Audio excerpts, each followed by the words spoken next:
PC கட்சியினுடைய டாக்ஃபோர்ட் முதல்வராக மீண்டும் தெரிவு செய்யப்பட்டிருக்கின்றார். 3வது முறையாக அவருடைய பதவியேற்பு இடம்பெறுகின்றது.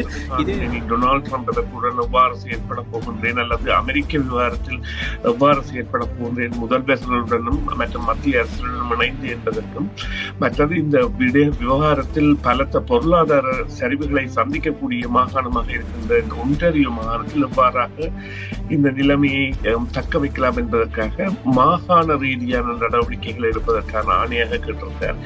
இந்த லிபரல் கட்சியின் தலைவர் என்பவர் நிச்சயமாக ஒரு பெரிய போட்டியை சந்திக்கின்றார் என்பதை அந்த ஊடகங்களை கொண்டு வந்திருந்தன. ஆனால் அவர் 1200 வாக்குகளால் வெற்றி பெற்றிருந்தார். இது இவர் தான் தொடர்ந்தும் தலைவராக இருப்பேன் என போனி கூறியிருந்தாலும் NDP தலைவர் ஜக்மீத் சிங் அவர்கள் இந்த மொன்ட்ரியலில் நடைபெறுகின்ற G7 உச்சி மாநாட்டில் ட்ரம்ப் கலந்து கொள்கின்ற பொழுது அதற்கு எதிர்ப்பு தெரிவிக்க வேண்டும், அவரை கலந்து கொள்ளாது மறுதளிக்க வேண்டும் என்ற ஒரு விடயத்தை முன்வைத்திருக்கின்றார். இதனை பிரதமர் ஜஸ்டின் ட்ரூடோ அவர்கள் மிக முக்கியமாக இவ்வாறான விடயங்களை செய்யக்கூடாது என்ற ரீதியில் தன்னுடைய கருத்தை மறுத்து அவருக்கு பதில் அளித்திருக்கிறார். தற்பொழுது உலகில் இருக்கின்ற சரக்கு விமானங்களில் அதிக பாரத்தை ஏற்றக்கூடிய விமானமாக இருக்கின்றது. உக்ரைனுக்கு ஆதரவான நிலைப்பாட்டை கனடா கொள்வதற்கான அடிநாதமே அமெரிக்காவாக தான் இருந்தது. அமெரிக்கா தான் இந்த போரை விரும்பி ஆரம்பித்தது.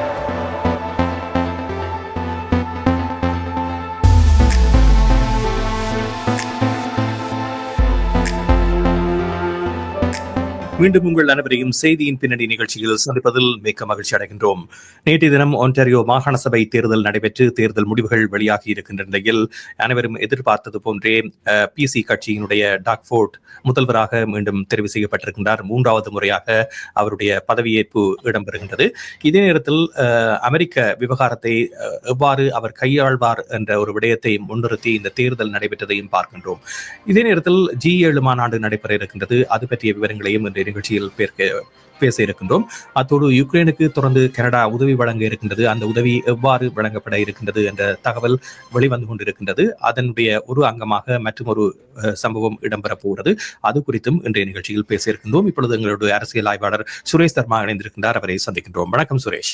வணக்கம் ராம். வணக்கம் நேயர்களே. ஆமாம், இந்த ஒன்டாரியோ மாகாண சபை தேர்தல் முடிவுகள் அனைவரும் எதிர்பார்த்த அல்லது கருத்து கணிப்புகளில் சொல்லப்பட்ட விடயங்களை மெய்ப்பிக்கின்ற வகையில் தான் இந்த முடிவுகளும் வெளிவந்திருக்கின்றன. குறிப்பாக இந்த தேர்தலானது அமெரிக்க வரி விதிப்போடு தொடர்புபடுத்தப்பட்ட ஒரு தேர்தலாக பார்க்கப்பட்டது. முற்கூட்டிய தேர்தல் ஒரு குளிர்காலத்தில் இடம்பெறுகின்ற தேர்தலாக இந்த தேர்தலில் எவ்வளவு பேர் வாக்களிப்பார்கள் என்ற கேள்விகள் எல்லாம் எழுந்த நிலையில் தேர்தல் மிக விரைவாகவே நடைபெற்று முடிந்திருக்கின்றது. இனிவரும் காலத்தில் இப்பொழுது மக்கள் ஆணையை வழங்கி இருக்கின்றார்கள். பிசி கட்சிக்கு இந்த ஆணை வழங்கப்பட்டிருக்கின்றது. எவ்வாறான வகையில் ஒன்டாரியோ தன்னுடைய பங்கை இந்த அமெரிக்க விவகாரத்தில் முன்வைக்கும் என்று நீங்கள் எதிர்பார்க்கிறீர்கள்? நிச்சயமாக இது அவருடைய கருத்து பகிர்வில் அவர் இருப்பது போல இது அவர் கேட்ட ஆணை என்பது தான் டொனால்ட் ட்ரம்ப் அவர்களுடன் எவ்வாறு செயற்பட போகின்றேன் அல்லது அமெரிக்க விவகாரத்தில் எவ்வாறு செயற்பட போகின்றேன் முதல்வர்களுடனும் மற்றும் மத்திய அரசுடனும் இணைந்து என்பதற்கும், மற்றது இந்த விவகாரத்தில் பலத்த பொருளாதார சரிவுகளை சந்திக்கக்கூடிய மாகாணமாக இருக்கின்ற இந்த ஒன்டாரியோ மாகாணத்தில் எவ்வாறாக இந்த நிலைமையை தக்க வைக்கலாம் என்பதற்காக மாகாண ரீதியான நடவடிக்கைகள் எடுப்பதற்கான ஆணையாக கேட்டிருந்தார். அதனை மக்கள் வழங்கி இருக்கின்றார்கள். 3வது முறையாக, அதாவது 1951ஆம் ஆண்டிற்கு பிறகு 3வது முறையாக ஒரு அதீத பெரும்பான்மையை பெற்ற ஆட்சி அமைத்திருக்கின்றார். இது இவருடைய ஆட்சியில் மக்கள் நம்பிக்கையை வைத்திருக்கின்றார்கள் அல்லது இவரது வேண்டுகோளை ஏற்றிருக்கின்றார்கள் என்பதை காட்டுகின்றது. கடந்த தேர்தலின் பொழுது 83 ஆசனங்களை கைப்பற்றியவர்கள் இப்பொழுது 80 ஆசனங்களை தான் கைப்பற்றி இருக்கின்றார்கள். இருந்த பொழுதிலும் இது ஒரு மிகவும் ஆரோக்கியமான வெற்றி அவருடைய வேண்டுகோளை மக்கள் செவி சாய்த்ததாகவும் இருக்கின்றது. குறிப்பாக நான் கூறியது போல 3வது முறையாக அந்த பெரும்பான்மை ஆட்சி என்பதை கைப்பற்றுவது இப்பொழுது பல தசாப்தங்களுக்கு பிறகு நடைபெற்றிருக்கின்றது. எனவே இது ஒரு ஆரோக்கியமாகவும் அதே நேரம் அமெரிக்க உறவு எவ்வாறு இருக்க வேண்டும் என்பது தொடர்பான ஆய்வுகளை தொடர்ந்து மேற்கொள்வதற்கும் அல்லது இவருடைய நடவடிக்கைகளை தொடர்வதற்குமான ஏதுவாக அமைந்திருக்கின்றது தான் கூற வேண்டும்.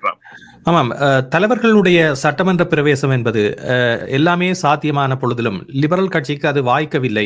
இப்பொழுது பொனி கிராம்பி அவர்கள் சட்டமன்றத்துக்கு செல்ல முடியாத ஒரு நிலையில் இருக்கின்றார். ஏனென்றால் அவருடைய தொகுதியில் அவர் வெற்றி பெறவில்லை.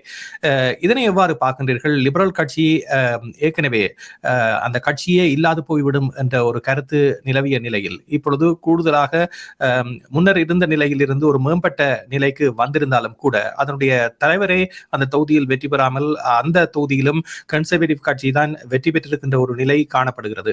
புரோகிரசிவ் கன்சர்வேட்டிவ் கட்சி அதிலும் மிசிசாகாவில் குறிப்பாக இந்த பகுதியில் வெற்றி பெற்றிருப்பது என்பது லிபரலினுடைய தலைமைத்துவம் தொடர்பான மீண்டும் ஒரு கேள்வியை ஏற்படுத்தி இருக்கிறதா?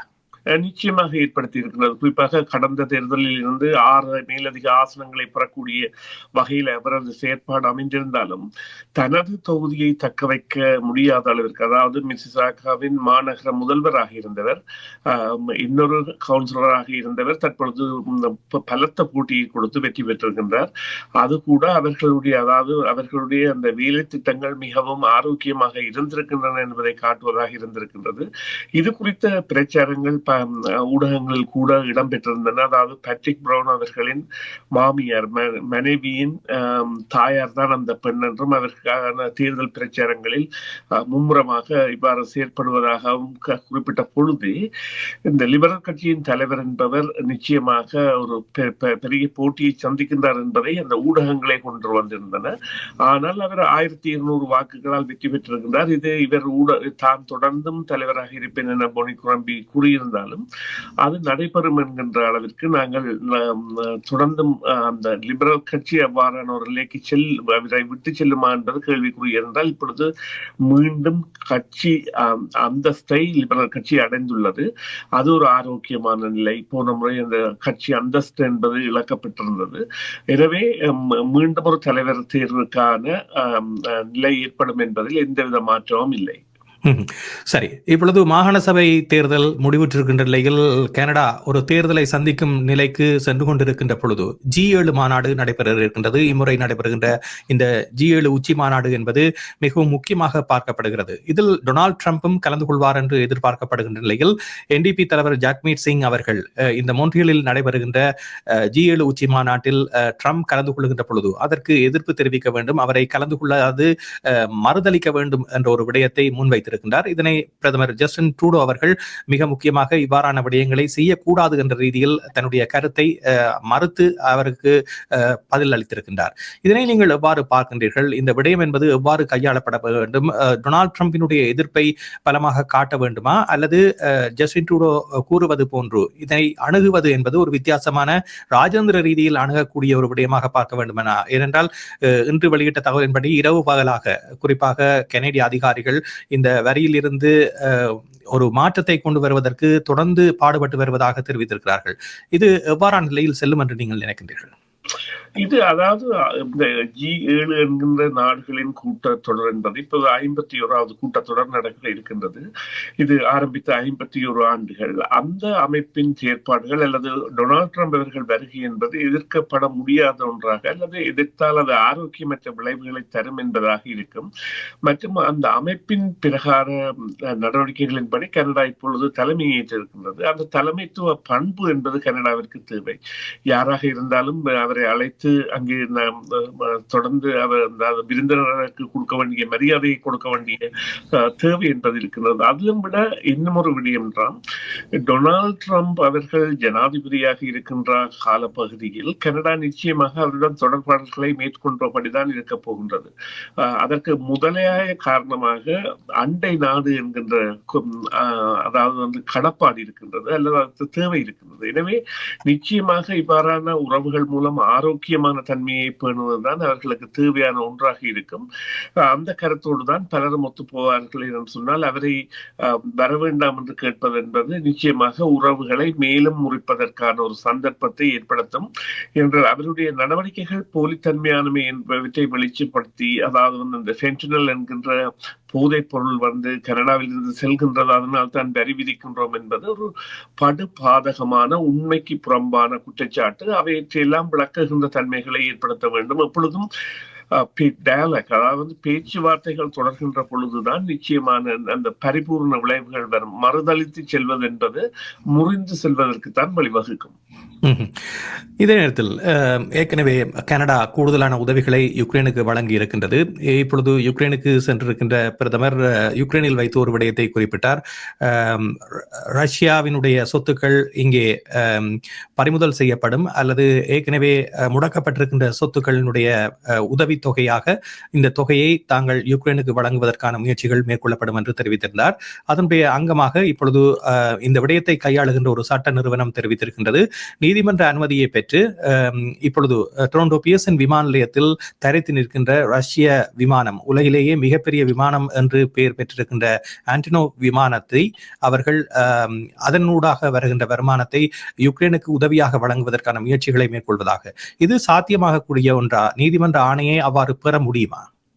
ஆமாம், நீதிமன்ற ஆணை என்பது பெறுவதற்கான நடவடிக்கைகள் எடுக்கப்படுகின்றன. இந்த விமானம், அதாவது AN 225 என்பதுதான் இந்த உலகிலேயே அதிக பாரங்களை சுமக்கக்கூடிய கொள்ளளவு கூடிய விமானமாக இருந்தது. அது உக்ரைன் நாட்டிற்கு சொந்தமான விமானம்.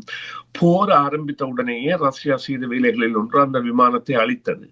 அது அழித்தவுடன் இந்த விமானம் இப்பொழுது இந்த டொரண்டோ பியர்சன் விமான நிலையத்தில் மக்கள் சாதாரணமாக பெருந்தெரு 420 செல்லுகின்ற பொழுது அந்த விமானம் தெளிவாகவே தெரிகின்ற ஒரு விமானமாக அங்கே காட்சிக்கு வைக்கப்பட்டிருக்கின்றது அல்லது தடுத்து வைக்கப்பட்டிருக்கின்றது.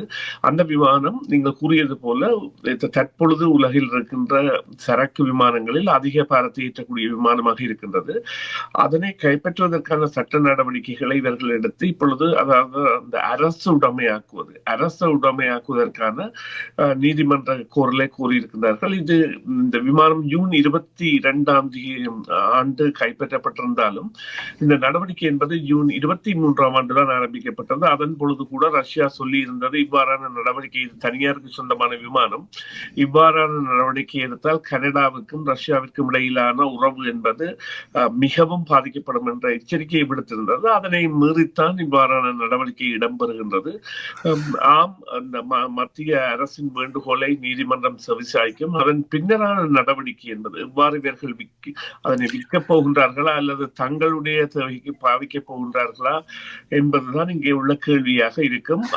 ஆனால் இப்பொழுது ஏற்கனவே அமெரிக்காவோடு ஒரு முரண் நிலை வருகின்ற நிலையில், வர்த்தக போர் என்று சொல்லப்படுகின்ற ஒரு போரின் விளிம்பில் கனடா இருக்கின்ற நிலையில், பொருளாதார பிரச்சனைகள் இருக்கின்ற பொழுது அனைத்து நாடுகளையும் அரவணைக்க வேண்டும் என்று சொல்லப்படுகின்ற நிலையில் இவ்வாறான ஒரு முடிவை நீதிமன்ற ஆணையை பெற்று கனடா எடுக்குமானால் ரஷ்யாவினுடைய பதிலடி எப்படி இருக்கும்? ரஷ்யா இதனை எவ்வாறு எதிர்கொள்ளும்? ஏனென்றால் இவ்வாறான ஒரு விடயத்தை ரஷ்யா ஏற்க விரும்பாது. அவ்வாறான ஒரு பொருளாதார நிலையில் ரஷ்யாவுடனான உறவு பாதிக்கக்கூடிய வாய்ப்புகள் வலுப்பெறும் என்று நினைக்கின்றீர்களா அல்லது இதையும் ஒரு ராஜேந்திர ரீதியில் கனடா கையாளக்கூடிய வழிவகை இருக்கிறதா? இது இப்பொழுது அறிவித்தல் விடுக்கப்பட்டிருக்கின்றது. ரஷ்யாவை பொறுத்தவரையில் இது ஒரு ஆரோக்கியமான செயற்பாடாக அது எப்பொழுதுமே எடுக்காது. அது அதனை தெரிவித்திருந்தது, ஏற்கனவே அதனை தெரிவித்திருக்கின்றது. இவ்வாறான செயற்பாடுகள் உறவை முறிப்பதற்கு அல்லது உறவை பாதகமான நிலைக்கு தள்ளுவதற்குத்தான் வழிவகுக்கும் என்று. எனவே இவ்வாறு அது செல்ல போகின்றது என்பதை பொறுத்திருந்து பார்க்க வேண்டிய ஒரு தேவையில் தான் இப்பொழுது இருக்கின்றோம். என்று சொன்னால் அமெரிக்காவின் நடவடிக்கைகள் பலவும் இவ்வாறான நிலையில் செல்கின்ற பொழுது அதை, அதாவது ரஷ்யாவிற்கு ஆதரவாக செல்கின்ற பொழுது இவர்கள் எவ்வாறு செல்வார்கள் என்பது தெரியாமல் உள்ளது. சரி, ஆனால் யுக்ரைனுக்கு உதவி வழங்க வேண்டும் என்று கோரப்பட்ட பொழுது, செலன்ஸ்கி அவர்கள் இந்த உதவியை வழங்குமாறு கேட்ட பொழுது கனடா தானாக தன்னுடைய உதவியை வழங்காமல் இப்பொழுது இவ்வாறு ரஷ்யாவினால் இங்கே முதலிடப்பட்ட முதலீடுகள் அல்லது தடை செய்யப்பட்ட அமைப்புகளினுடைய சொத்துக்களை முடக்கி அதன் மூலமாக எடுக்கப்படுகின்ற சொத்துக்களை ரஷ்யாவுக்கு உக்ரைனுக்கு உதவியாக வழங்குவது என்ற ஒரு தீர்மானத்தை எப்படி நீங்கள் நினைக்கிறீர்கள்? கனடிய பிரதமருடைய இந்த அறிவிப்பு பற்றி என்ன சொல்ல விரும்புகிறீர்கள்? இது அவர் ஆலோசித்துத்தான் இந்த முடிவை எடுத்திருக்க வேண்டும். உக்ரைனுக்கு ஆதரவான நிலைப்பாட்டை கனடா கொள்வதற்கான அடிநாதமே அமெரிக்காவாகத்தான் இருந்தது. அமெரிக்கா தான் இந்த போரை விரும்பி ஆரம்பித்தது. ஆனால் கனடா அதிலும் அக்கறையாக செயற்பட்டிருந்தது. அதற்கான காரணம் அப்பொழுது துணை பிரதமராக இருந்த கிறிஸ்டியா ஃபின்லாண்ட் கூட உக்ரைன் ஒரு உறவுக்காரர் என்கின்ற வகையிலோ அல்லது கனடா தனது இந்த பன்முகப்பட்ட போருக்கு எதிரான முகத்தை காட்ட வேண்டும் என்பதற்காகவோ அவ்வாறான செயற்பாடுகளில் ஈடுபட்டிருந்தது. ஆனால் அது இனியும் இவ்வாறாக செல்வதென்பது எவ்வாறு எடை போட போகின்றது. அதாவது இப்பொழுது ஒரு பேச்சுவார்த்தைக்காக செலன்சி அவர்களே அமெரிக்காவுக்கு வருகின்றார், ஒரு ஒப்பந்தத்தில் கைச்சாத்திடுவதற்காக வளைந்து கொடுக்கும் ராஜதந்திரத்தை அவர் டொனால்டு டிரம்புடன் பின்பற்ற வேண்டிய கட்டாயத்தில் தள்ளப்பட்டு விட்டார். அவ்வாறான நிலையில் கனடா இவ்வாறான ஒரு முரண்நிலையில் நிற்பது என்பது கனடாவின் நிலை என்பது அமெரிக்காவுடன் ஒத்ததாக இருக்காது என்பதை காட்டுவதாக கூட அமையலாம். ஆனால் இது ஆரோக்கியமான விடயம் அல்ல என்பது உண்மையான விடயம் தான். என்று சொன்னால் ரஷ்யாவை பொறுத்தவரையில் இது எந்த விதத்திலும் ஆரோக்கியமாக பார்க்கப்பட மாட்டாது. நன்றி சுரேஷ். நிகழ்ச்சியில் கலந்துள்ளமைக்கு நாங்கள் மீண்டும் விரிவாக பேசுவோம். இன்றைய நிகழ்ச்சியில் பங்கு பெற்றியமைக்கு நன்றி. மீண்டும் சந்திப்போம். நன்றி நேயர்களே. நன்றி. சிஎம்ஆர் யூடியூப் சேனலில் இணைந்திருக்கும் நேர்கள் அனைவருக்கும் எமது நன்றி. காமெண்ட்ஸ் பகுதியில் உங்கள் கருத்துக்களை தெரிவிக்க தவறாதீர்கள். முக்கிய செய்திகள், காணொளி தொகுப்புகள், நேர்காணல் என பலதரப்பட்ட அம்சங்களையும் உங்களுக்காக தருகின்றது சிஎம்ஆர் யூடியூப் சேனல். சிஎம்ஆர் என்று சர்ச் செய்து எமது யூடியூப் சேனலை சப்ஸ்கிரைப் பண்ணுங்கள். உங்கள் உற்றார் உறவினர் நண்பர்களோடும் இந்த காணொளி தொகுப்புகளை பகிர்ந்து கொள்ளுங்கள். அருகில் இருக்கின்ற முக்கிய காணொளி தொகுப்புகளையும் தவறவிடாமல் பாருங்கள்.